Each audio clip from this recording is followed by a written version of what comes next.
Oru Iyaba, son of Nembe, born of the creeks, bound to the land called to be its child.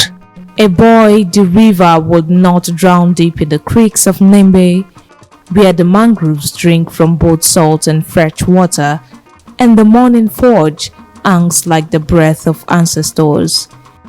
There lived a young fisherman named Tonye.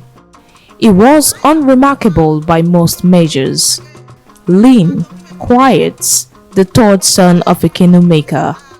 Except for one thing, every time Tonye went into the river seemed to carry him.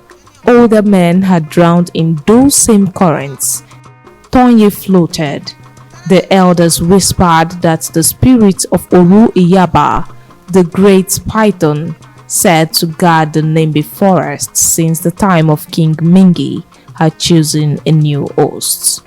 Tonye did not believe them, not yet. Men with machines and no memory, a company arrived from the capital, well funded, well connected, carrying papers stamped by men nobody in Nembe had elected. They wanted the forest behind the third creek, the old grove where the Oru Iyaba was said to rest between worlds. It was a sacred land.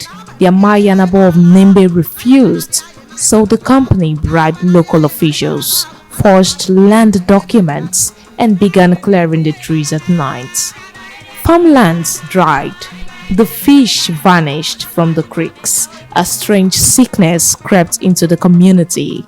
The elders held council after council, but papers and petitions meant nothing against bulldozers and armed guards. Nembe was being swallowed quietly in the dark, the way a creek swallows a stone.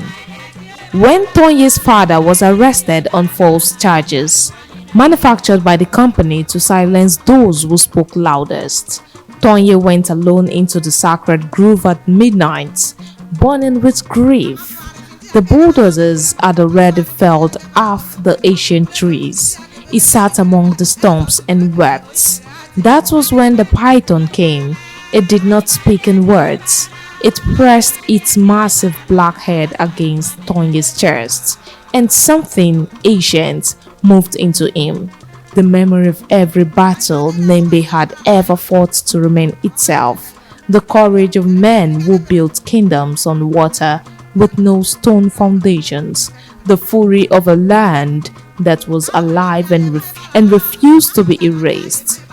Tonye rose from the mud a different man. His eyes held the green light of the deep creek, and he finally understood what the elders had always seen in him.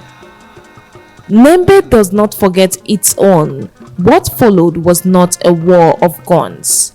Tonye now, Oru Iyaba in flesh, moved through the creeks like shadow on water.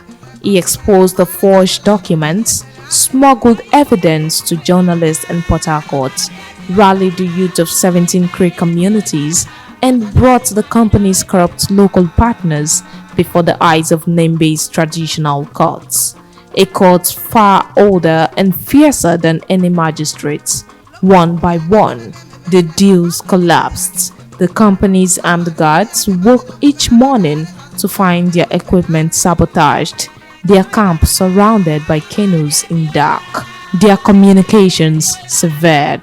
They could not fight what they could not see. The forest was not just Tonye's ally, it was his weapon.